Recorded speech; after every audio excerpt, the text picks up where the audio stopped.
எல்லாருக்கும் வணக்கங்க. நம்ம யூடியூப் சேனலில் இந்த பதிவு 3வது பதிவு. மிதுன ராசியில் பிறந்தவங்களுடைய வாழ்க்கையிலையும் வாழ்வாதாரத்திலையும் ஜூலை மாதம் 26ஆம் தேதி சனி பகவான் வக்ர பயிற்சி அடைகிறார்.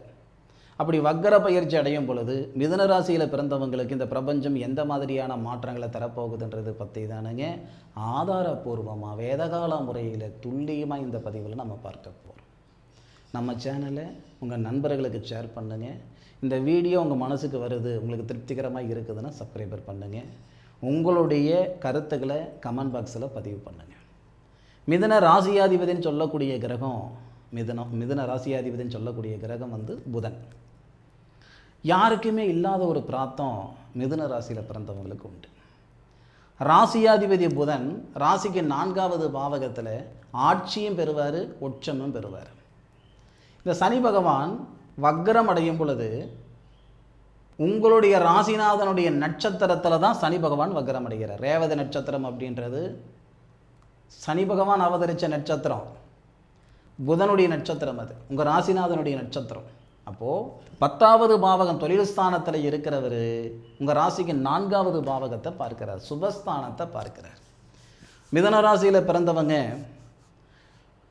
10 பேருடைய வாழ்வாதாரத்துக்கு 100 பேருடைய வாழ்வாதாரத்துக்கு வாழ்க்கைக்கு உறுதுணையாக இருப்பீங்களே தவிர யாருடைய அழிவுக்கு நீங்கள் காரணமாக இருந்துட மாட்டீங்க. உங்களால் வாழ வச்சு பார்க்க முடியுமே தவிர யாரையும் கெடுத்து பார்த்துட மாட்டீங்க.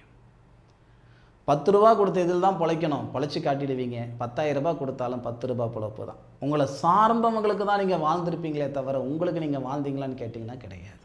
அப்போது சனி பகவானுடைய வக்ர பயிற்சி காலகட்டத்தில் ஏற்படக்கூடிய கோச்சார கிரக அமைப்புகள் உங்களுடைய வாழ்க்கையில் வளர்ச்சி தரப்போகுது. வாழ்வாதாரத்தில் இருக்கக்கூடிய இன்னல்கள் சிக்கல்கள் சரிப்படுத்த போகுது. உங்கள் ராசிக்கு 4வது பாவகத்தை பார்க்கக்கூடிய சனி பகவானால் மிதுன ராசியில் பிறந்தவங்க மனம் உருவாக்கிக்க போகிறீங்க. ஜூலை மாதம் 26ஆம் தேதியிலிருந்து டிசம்பர் மாதம் 10 தேதிக்குள்ளார எழுதி வச்சுக்கோங்க. மிதுன ராசியில் பிறந்த உங்களுக்கு இந்த பிரபஞ்சம் தரக்கூடிய நிரந்தர வீடு வாசல். 10 வருஷமாக வாடகை வீட்டில் இருக்கிறேன், 20 வருஷமாக வாடகை வீட்டில் இருக்கிறேன், அந்த வாடகை வீட்டில் இருக்கக்கூடிய சங்கடங்கள் சரியாகும். நீங்கள் எதிர்பார்க்கறது என்னன்னா, நான் போய் சேர்ற நேரத்தில் ஏன் வீடு வாசல் இருந்து போய் சேரணும். மிகப்பெரிய ஒரு ஆசை, தீராத ஒரு ஆசை இந்த நேரத்தில் தீரும். உங்களுடைய அபிலாசைகள்னு சொல்லலாம், நீண்ட நாள் ஆசையை அபிலாசைகள்னு சொல்லலாம். அப்பேற்பட்ட ஆசை நிறைவேறக்கூடிய நாட்களாக இந்த பிரபஞ்சம் தரக்கூடியது ஜூலை மாதம் 26ஆம் தேதியிலிருந்து டிசம்பர் மாதம் 10 தேதிக்குள்ளார நடக்குமாயா? நடக்கும். 2வது பாவகத்தில் தனஸ்தானம், தனஸ்தானாதிபதி சந்திரன் நம்ம ராசியை பார்க்கிறார். சனி பகவான் வக்ர பயிற்சி காலகட்டத்தில் தனஸ்தானாதிபதி சந்திரன் நம்ம ராசியை பார்க்கிறாரு. சனி பகவானுடைய பார்வையில் இருந்து சனி பகவான் 10வது பார்வையை பார்க்கிறாரு, தனஸ்தானாதிபதியை நம்ம ராசியை பார்க்கிறார். தனகாரகன் சொல்லக்கூடிய குருவுக்கு சனி பகவான் நட்சத்திரம் கொடுக்கிறார், தனஸ்தானத்தில் இருக்கார். அப்போது சனி பகவான் வக்ரம் அடையும் பொழுது தனஸ்தானாதிபதியும் தனகாரகனும் கிரக பரிவர்த்தனை. கழுத்து பிடிக்கிற அளவுக்கு பணப்பிரச்சனை இருக்குது, கடன் பிரச்சனை இருக்குதுன்னா அதுலேருந்து நீ விடுபடுறதுக்கான ஒரு வழி பிறக்க போகுதுங்க. அதில் மாற்று கருத்து இல்லை. பொதுவாக இந்த மிதுன ராசியில் பிறந்தவங்க எப்படின்னா, வாங்கின பணத்துக்கு வட்டி கட்டிகிட்டு இருக்கிறேன் அப்படின்னு சொல்கிறவங்கள விட வாங்காத பணத்துக்கு வட்டி கட்டிகிட்டு இருக்கிறேனுங்க. யாரோ பிழைக்கிறதுக்கு நீங்கள் கஷ்டப்பட்டுட்டு இருப்பீங்க, யாருக்கோ காசு பணத்தை தார பார்த்துட்டு நீங்கள் சின்னப்பட்டு சிரமப்பட்டு சித்திரவதைப்பட்டு அசிங்கப்பட்டு நிற்பீங்க. உங்களுக்கு இந்த பிரபஞ்சம் கொடுக்கக்கூடிய நேரம் எப்படின்னா, இந்த நேரத்தில் உங்களுடைய மனசில் இருக்கக்கூடிய மன அழுத்தத்தை சரிப்படுத்தும். பொருளாதார ரீதியாக இருக்கிற சங்கடங்களை முழுமையாக சரி செஞ்சுக்கிறதுக்கான வாய்ப்பு உருவாக்கி கொடுக்கும். இந்த நாளுக்காக தான் இத்தனை நாள் காத்திருந்தேன், இதுக்காக தான் இவ்வளோ கஷ்டப்பட்டனா அப்படின்னு சொல்லக்கூடிய அளவுக்கு, சந்தோஷப்படக்கூடிய அளவுக்கு மிகப்பெரிய பிரார்த்தமாக வாய்ப்பாக இந்த பிரபஞ்சம் தரக்கூடிய நாட்கள் ஜூலை மாதம் 26ஆம் தேதி தரும்.